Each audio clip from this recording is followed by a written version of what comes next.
Hey everybody, I'm Lindsay Ferrier with CafeMom. Many people out there say that Mitt Romney is just not in touch with the average American family, but he's got to have that vote if he's going to win the election. So we asked moms here at the GOP convention what they think that Mitt needs to do to get it.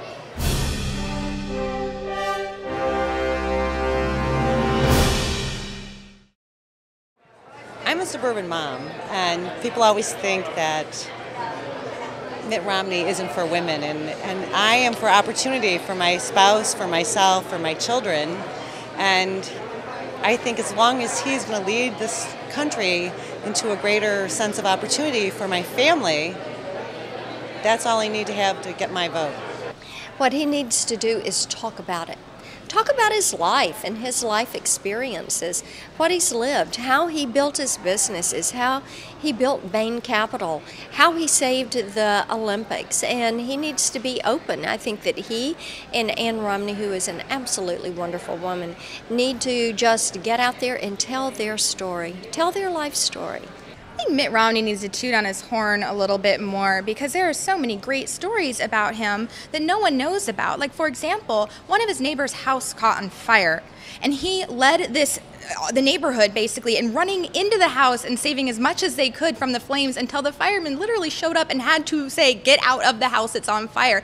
That is a cool story. Not a lot of men would do it. It wasn't his own house, it was his neighbor's. I think stories like that need to get out more in the open so that we can see that this is a relatable family man. And some think Mitt needs a little help from those close to him to increase his appeal.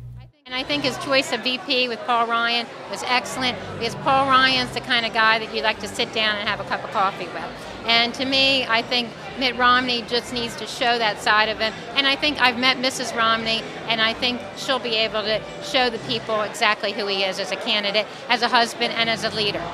I think hearing his wife Ann speak too makes a difference. I've heard her a couple of times and just been so impressed with the challenges they faced together and the way he stood by her. That made a huge impact on me. In fact, I think hearing Ann Romney speak was the first time I became convinced that I was going to vote for Mitt Romney. For most moms, Mitt's policies just aren't enough. They want to know that he can relate to them, and they say he's got some work to do in that area. But we want to know what you think. Leave us a comment and let us know. For CafeMom, I'm Lindsay Ferrier.